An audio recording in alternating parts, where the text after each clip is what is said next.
I'm Amanda Price, 32 years old. 21 days ago, I nearly died on my bathroom floor while my mother chose Beyoncé over her grandson. The bleeding started without warning.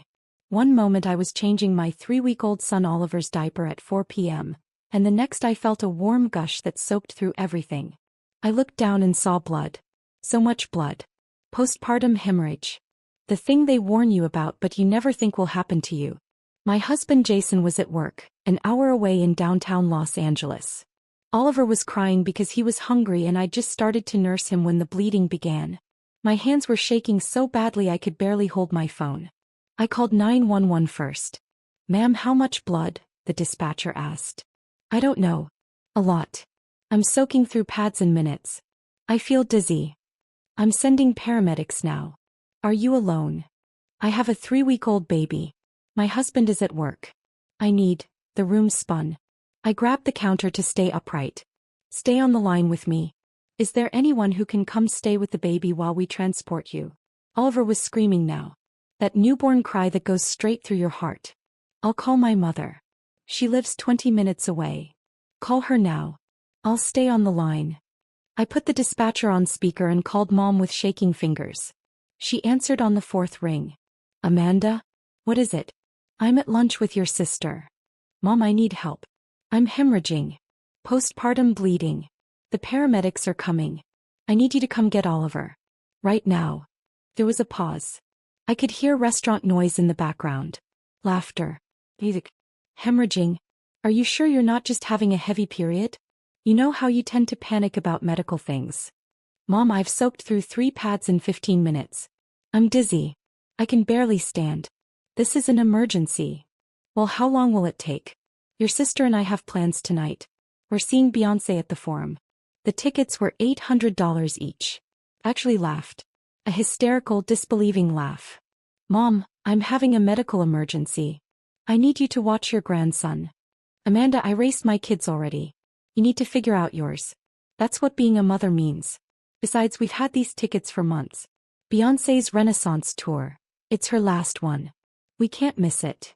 "I'm bleeding out." "You're being dramatic. You're probably fine. Just lie down with your feet elevated. If it's still bad later, go to urgent care." The 911 dispatcher's voice cut in. "Ma'am, the paramedics are 3 minutes away." "Mom, did you hear that? The paramedics are almost here. I need you to come watch Oliver." "Amanda, I'm not canceling our plans because you're having a bad day. Call Jason. Call a friend. Hire a babysitter. You're an adult. Handle it."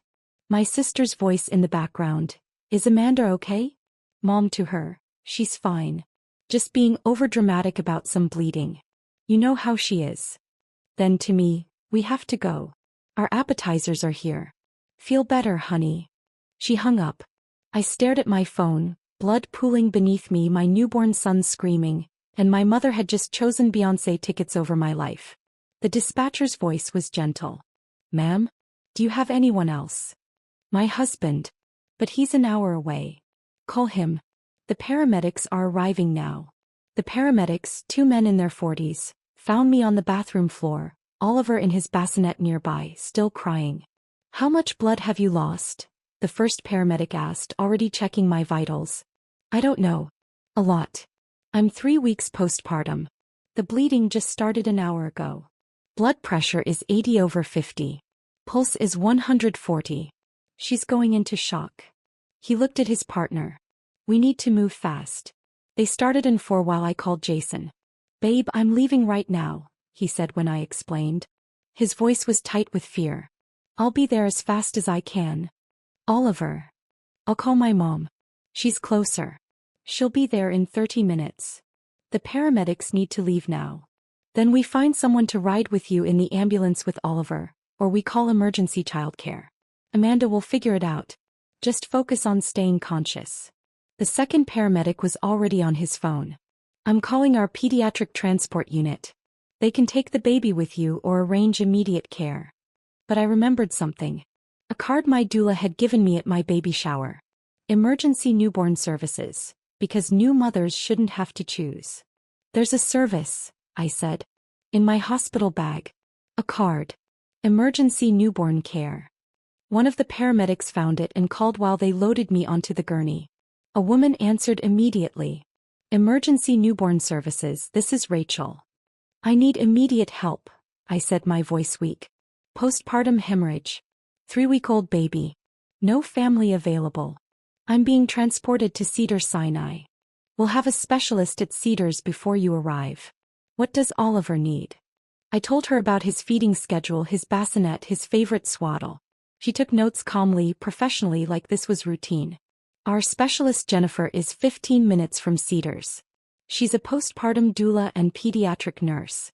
She'll meet the ambulance, take Oliver, and care for him until your husband or mother-in-law arrives. Our emergency rate is $150 per hour with a 4-hour minimum. Whatever it costs. Just please take care of my baby. Amanda, your son is going to be fine. You focus on getting to the hospital. We've got Oliver. As they wheeled me to the ambulance, Oliver strapped in his car seat beside the gurney, I did something I'd been doing for 10 years.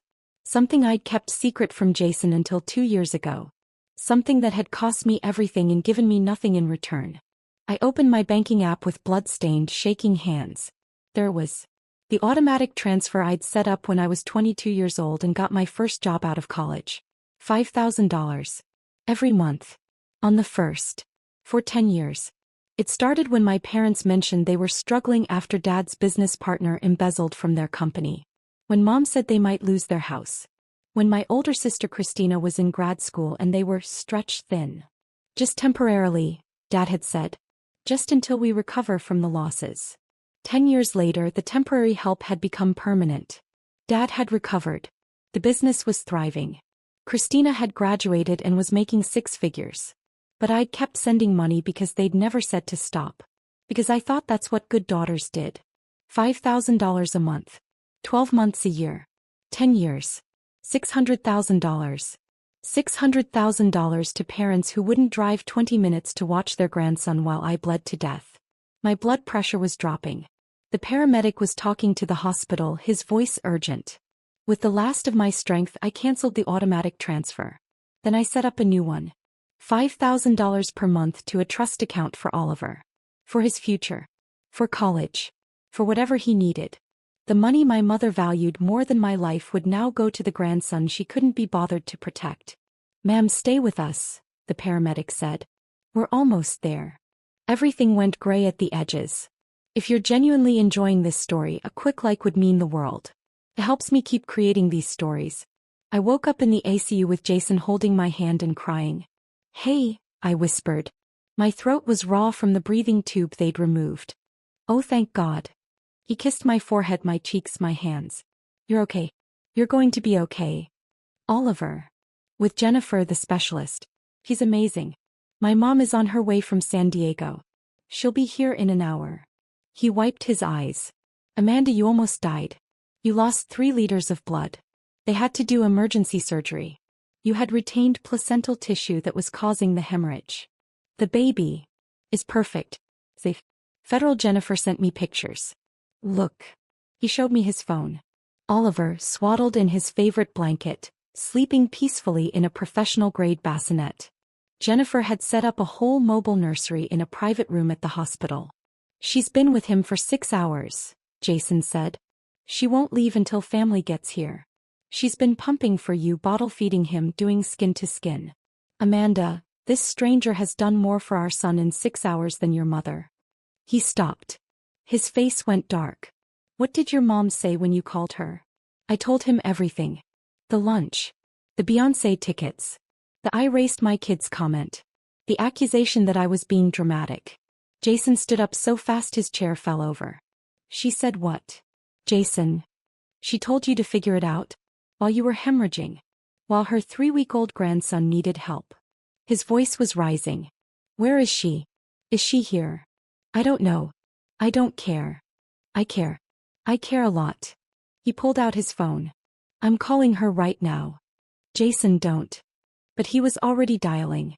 It rang twice before my mother answered. Jason, how's Amanda? We've been so worried. The concert just ended and we saw your messages. Jason's voice was ice. You've been worried? You've been at a Beyoncé concert for the past 4 hours while Amanda had emergency surgery to save her life. Emergency surgery? Jason, you're exaggerating. Amanda said she had some bleeding. That's normal postpartum. 3 liters of blood, Patricia. She lost 3 liters of blood. Her blood pressure was 80/50 when the paramedics arrived. He went into shock. She could have died. Silence. Well, how are we supposed to know it was that serious? Amanda's always been dramatic about medical issues. She told you she was hemorrhaging. She told you the paramedics were coming. She begged you to watch Oliver. Jason was shaking with rage. And you said no because you had concert tickets. Those tickets were very expensive. We couldn't just. I don't give a damn about your concert tickets. Your daughter almost died. Your grandson was left with strangers because his own grandmother couldn't be bothered. That's not fair. We came as soon as the concert ended. 4 hours later. Amanda was already in surgery. We'd already hired emergency care. You weren't needed anymore because you made it clear you wouldn't show up when it mattered. My mother's voice turned cold. Jason, I understand you're upset, but you're being incredibly disrespectful. We're Amanda's parents. You deserve nothing. You lost that privilege when you chose entertainment over your daughter's life. He hung up. Then he did something I'll never forget. He blocked her number. Then Christina's. Then my father's. They're not visiting, he said flatly. They're not meeting Oliver again until you decide. If you decide that you want them in his life. But right now they don't get access to you or our son. I should have argued. Should have said that was too extreme. But all I felt was relief. Dr. Morrison, the OB who'd performed my emergency surgery, came in an hour later. She was in her 50s with kind eyes and no-nonsense energy. Amanda, you're very lucky. Another 30 minutes and we would have been doing a hysterectomy or worse. She sat down. You had significant retained placental tissue. It caused catastrophic bleeding. We had to surgically remove it and repair damage to your uterine wall. Will I be able to have more children? Yes. But you'll need to wait at least 18 months and you'll be high risk. We'll monitor you closely. She paused. Amanda, I need to ask you something. When you called your mother for help, what did she say? I told her. Dr. Morrison's face went very still. Then she stood up. Excuse me for a moment. She walked into the hallway. I could hear her voice, sharp and clear. Mrs. Price? I'm Dr. Morrison, Amanda's OB-GYN. I understand you're in the waiting room. My mother's voice. Yes, we've been here for an hour. They won't let us see Amanda. Her husband is being completely unreasonable. I'm the one who gave the order. Amanda is not receiving visitors except approved family. We are family. We're her parents. Let me be very clear about what happened to your daughter today. She experienced a postpartum hemorrhage caused by retained placental tissue. When she called you, she was already in early shock. Her blood pressure was critically low. She was bleeding at a rate that would have killed her within the hour. Silence from my mother. She called you, her mother, and asked for help with her 3-week-old infant. And according to her medical history notes, you refused because you had concert tickets. Is that accurate? We didn't know it was that serious. She told you she was hemorrhaging. She told you paramedics were coming. What part of that didn't sound serious? Amanda tends to exaggerate. Stop. Dr. Morrison's voice could have cut glass. Your daughter almost died today. She lost half her blood volume. We had to perform emergency surgery. She'll need weeks of recovery. And your first response when she called for help was that you'd raised your kids already, and she needed to figure it out. I didn't mean. I've been an OB for 27 years. I've seen a lot of family dynamics, but I have never in my entire career had a grandmother refuse to help during a life-threatening postpartum emergency because of entertainment tickets. You don't understand. Those tickets were very expensive and your daughter's life was worthless in comparison? Your grandson's need for family support meant nothing compared to a concert. Dr. Morrison's voice dropped. Mrs. Price, I'm going to ask you a question, and I want you to think very carefully before you answer. What question? If Amanda had died on that bathroom floor while you were at your concert, would the show have been worth it? The silence was so long I could hear it from my hospital bed. Then my mother's voice, smaller, that's not fair. Neither is abandoning your daughter during a medical emergency. I suggest you think about that before you try to see her again. Footsteps. Dr. Morrison returned to my room. I'm sorry, she said. I don't usually get involved in family matters. But as your physician, I have to document why you didn't have family support during a critical medical emergency. And Mrs. Price's reasoning was so negligent that I felt compelled to address it. What did she say? Nothing coherent. She left the hospital about 30 seconds after I asked her my question. What question? Dr. Morrison smiled grimly. Whether the concert would have been worth it if you'd died. Jason's mother Ellen arrived from San Diego at 9 p.m. She burst into my room, still in her work clothes, carrying bags of supplies. Oh honey. She hugged me carefully, avoiding the 4 lines. I came as fast as I could. I brought everything. Nursing pads, comfortable pajamas, those mesh underwear from the hospital, nipple cream, everything. You didn't have to. Of course I did. Your family. He turned to Jason. Where's my grandson? With Jennifer in the family room. She's been incredible. Ellen went to meet Oliver and came back 20 minutes later with him in her arms, tears streaming down her face. He's perfect. Absolutely perfect. She looked at me. Jennifer briefed me on his whole routine. She's been keeping detailed notes. Amanda, this woman is a saint. Jennifer, the emergency care specialist, came in to say goodbye. She was in her 40s, calm and competent. Oliver is all set, she said. I've left detailed notes for Ellen. He's been fed, changed, and he's had plenty of cuddles. You did great today, Amanda. You made the hard calls when it mattered. Thank you. I don't know how to. You already did. You protected your baby when you were literally bleeding out. That's what mothers do. She paused. The bill for my services will be sent to your insurance. Most cover emergency postpartum care. But even if they don't, you made the right call. After she left, Ellen settled into the chair with Oliver. I'm staying as long as you need me. I took family leave from work. I can be here for 2 weeks. Ellen, you don't have to. I want to. I'm his grandmother. This is what grandmothers do. She looked at me steadily. Jason told me what Patricia said. What she did. I looked away. Amanda, I need you to hear this. What she did was unforgivable. Not just refusing to help. That would be bad enough. But the reasoning. The dismissiveness. The cruelty of telling you to figure it out while you were in crisis. Ellen's voice was firm. That's not normal. That's not okay. And you don't owe her forgiveness. She's my mother. DNA doesn't obligate you to accept abuse. And make no mistake, what she did was abusive. 3 days later I was discharged. Ellen had transformed our house into a postpartum recovery haven. She'd meal prepped for 2 weeks, set up a nursing station, organized all of Oliver's supplies, and created a schedule that let me rest. You focus on healing and bonding with Oliver, she said. I'll handle everything else. My mother called 17 times the first day I was home. I didn't answer. On day 4 a letter arrived. Handwritten from my mother. Amanda, I don't understand why you're shutting us out like this. We're your parents. We love you. We came to the hospital as soon as we could. Dr. Morrison was incredibly rude to me. She had no right to speak to me that way. I'm considering filing a complaint. The concert situation is being blown completely out of proportion. Yes, we had tickets. Yes, they were expensive. But we would have left if we'd known it was truly serious. You didn't make it sound that urgent. I think you're letting Jason and his mother poison you against us. Ellen has always been jealous of our relationship with you. She's turning you against your own family. We need to talk about the money situation too. We just realized the monthly transfer stopped. We're assuming it's a banking error, but we need you to check on it. We have bills due. Please call us. We miss you and Oliver. Love, Mom. I read it twice, looking for actual accountability. For understanding. For a real apology. All I found was deflection, blame, and a demand for money. I wrote back.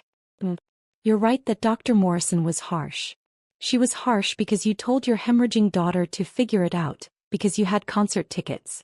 She was harsh because your actions were indefensible. You didn't come as soon as you could.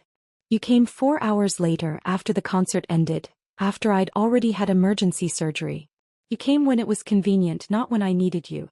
The concert situation isn't blown out of proportion. You chose entertainment over your daughter's life. Those are the facts. The money transfers weren't a banking error. I canceled them. I've been sending you $5,000 a month for 10 years. That's $600,000. You never once thanked me. Never once asked if I could afford it. Never once acknowledged where it came from. And when I nearly died, when I begged for help with your grandson, you said you'd raised your kids already, and I needed to figure it out. That money now goes to Oliver. The grandson you abandoned. The child you couldn't protect for even 4 hours. Don't contact me again unless you're ready to take real accountability. Not excuses. Not blame. Real, honest acknowledgement of what you did and why it was wrong. Amanda. I mailed it before I could second-guess myself. My mother showed up at my house 2 days later. Ellen answered the door. Patricia. What do you want? I need to see my daughter. Amanda doesn't want to see you. I'm her mother. I have a right. You forfeited your rights when you abandoned her during a medical emergency. Ellen's voice was steel. Leave before I call the police. You can't keep me from my own grandchild. Actually, I can. I have power of attorney while Amanda recovers. And she's made it very clear she doesn't want you here. I was listening from the bedroom holding Oliver. My mother's voice rose. This is kidnapping. You're turning Amanda against her own family. I'm protecting Amanda from people who hurt her. There's a difference. I never hurt her. I love her. You told her to figure it out while she was bleeding to death. That's not love. That's neglect. My mother's voice broke. I made a mistake. Can't she forgive me? That's not for me to decide. But Patricia, if you want any chance of forgiveness, you need to understand what you did. Actually understand it. Not make excuses. Not blame others. Actually sit with the reality that you chose a concert over your daughter's life. It wasn't like that. It was exactly like that. And until you can admit it, you won't be welcome here. I heard my mother's footsteps retreating. A car door slamming. The engine starting. Ellen came back inside shaking. I'm sorry, she said. I know she's your mother. But I couldn't let her. Thank you. I was crying. Thank you for protecting me when she wouldn't.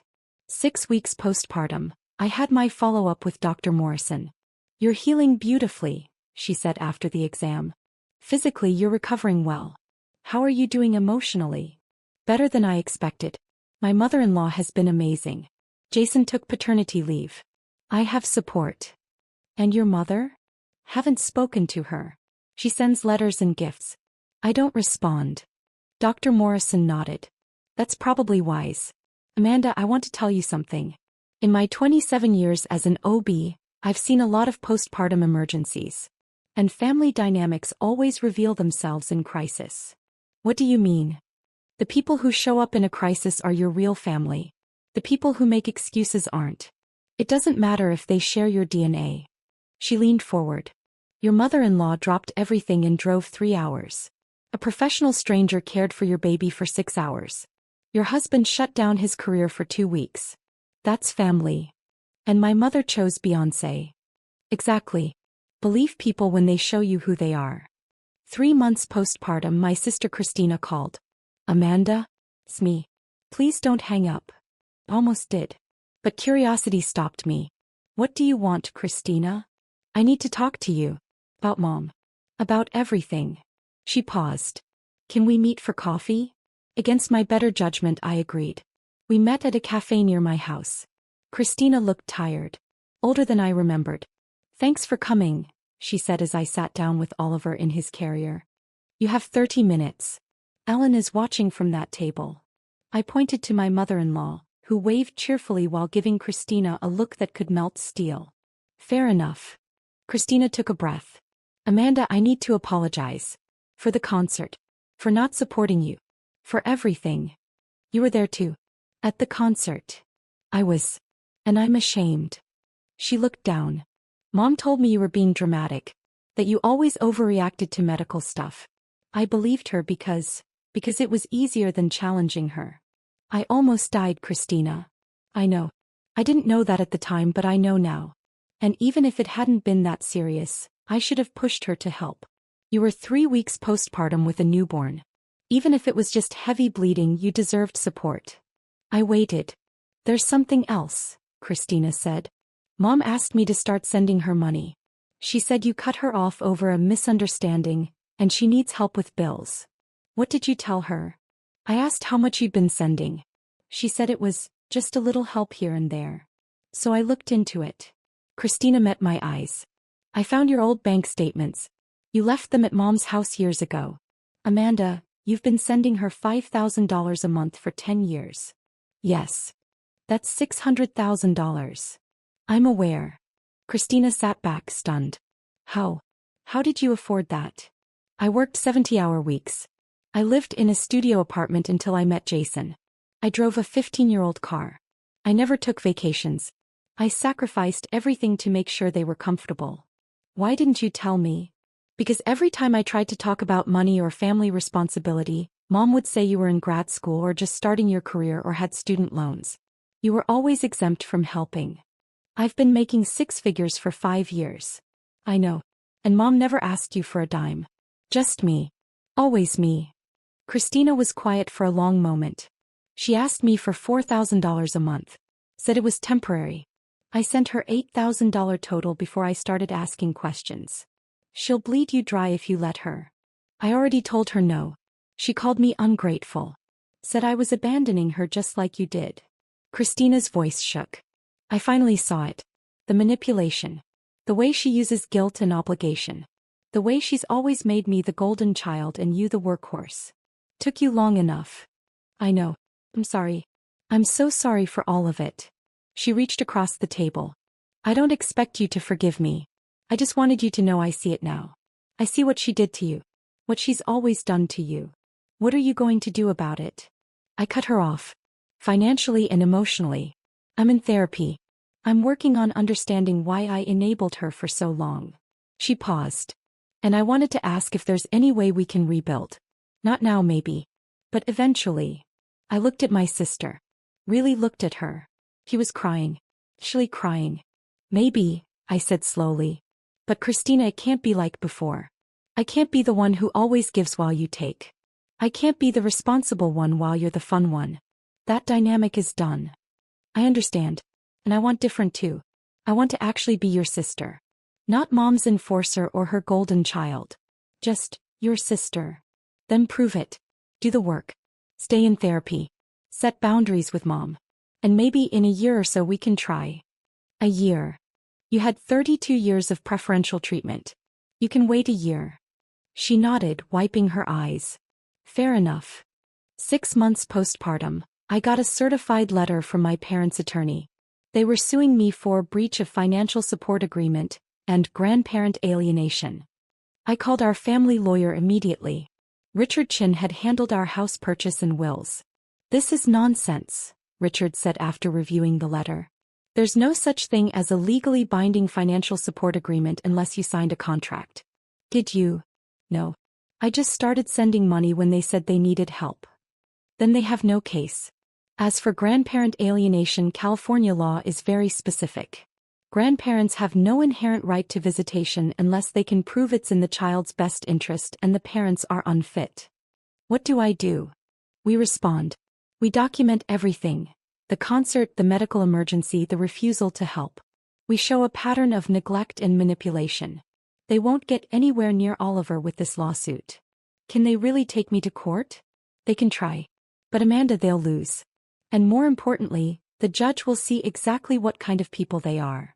The case lasted 3 weeks before their attorney withdrew. Richard's response had been devastating. A complete timeline of my medical emergency, my mother's refusal to help, the $600,000 I'd sent over 10 years without acknowledgement, and their immediate lawsuit when the money stopped. Their lawyer called Richard personally. My clients didn't disclose the full situation. I wouldn't have taken this case if I'd known. Please extend my apologies to Mrs. Price. 1 year after Oliver's birth, we had a small party. Just close friends and Ellen. No one from my side of the family. Oliver was thriving. Happy. Healthy. He knew his grandma Ellen, who visited twice a month and video called every Sunday. He didn't know my mother. Didn't know my father. Didn't know he had a family on my side that had abandoned him before he was a month old. And I was okay with that. Ellen made the birthday cake. A beautiful blue and white creation with Oliver's first year. In careful frosting letters. To Oliver, she said, raising a glass of sparkling cider. And to the family that shows up. To showing up, we all echoed. Later, after everyone left, Jason and I sat on the couch watching Oliver sleep in his bassinet. Do you think you'll ever talk to them again? Jason asked. I don't know. Maybe. If they ever actually take accountability. If they ever understand what they did. I paused. But Jason, I'm not waiting for that anymore. I'm not putting my life on hold hoping they'll become the parents I deserved. Good. You deserve so much better. I have better. Have you? I have Ellen. I have Oliver. I have a family that actually values me. My phone buzzed. A text from Christina. 1 year sober from mom's manipulation. Therapy is working. Not asking to see Oliver yet. I know I need to earn that. Just wanted you to know I'm doing the work. Happy birthday to my nephew. Red heart.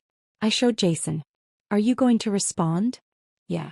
Because she's actually trying. Actually changing. I typed back. Proud of you.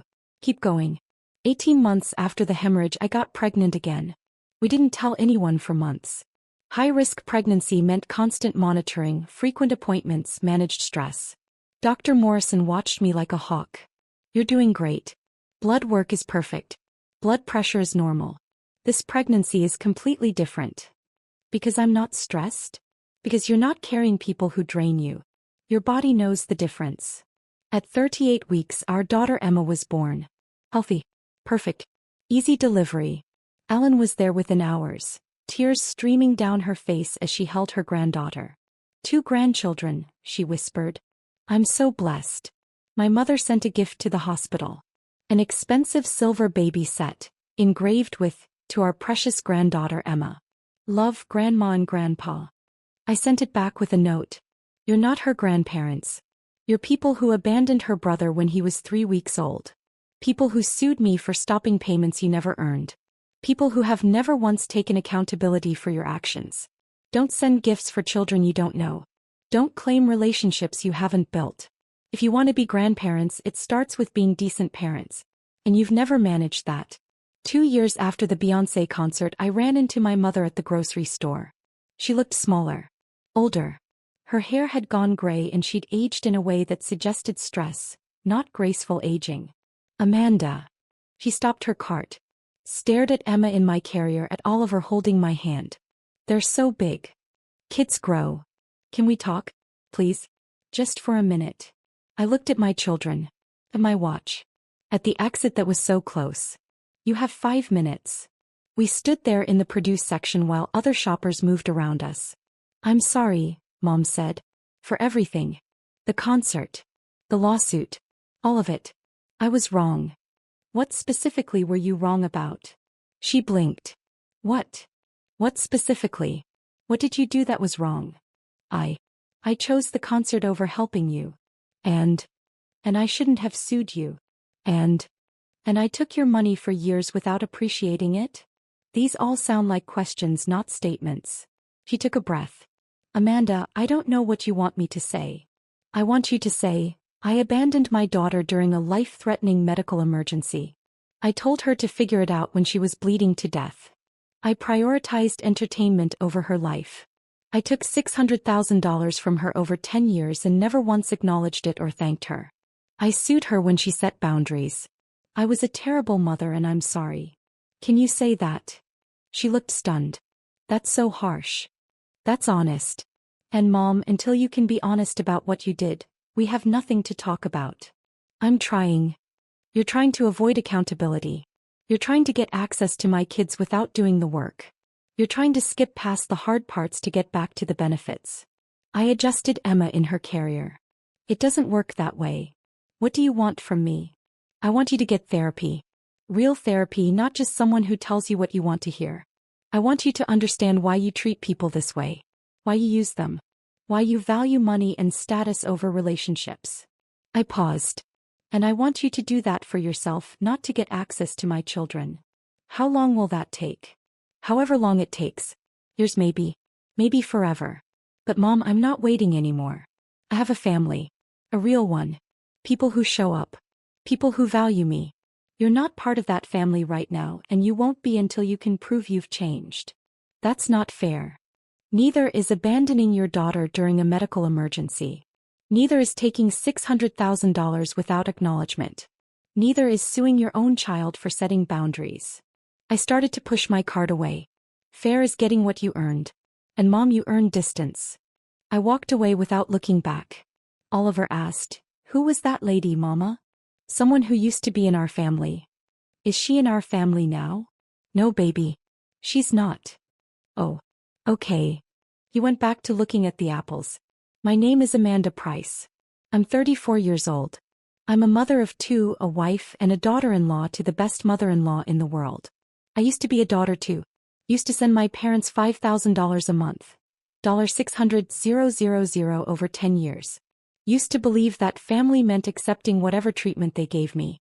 2 years ago, I nearly died from a postpartum hemorrhage while my mother chose a Beyoncé concert over her grandson. An ER doctor asked her one question that made her go white. If Amanda had died, would the show have been worth it? She never answered. I've lost a lot. I lost the parents I wished I had. I lost the fantasy of what family was supposed to be. I lost $600,000 that could have changed my life. But I gained everything that matters. A husband who protects me. A mother-in-law who shows up. Children who will never wonder if they're valued. Peace.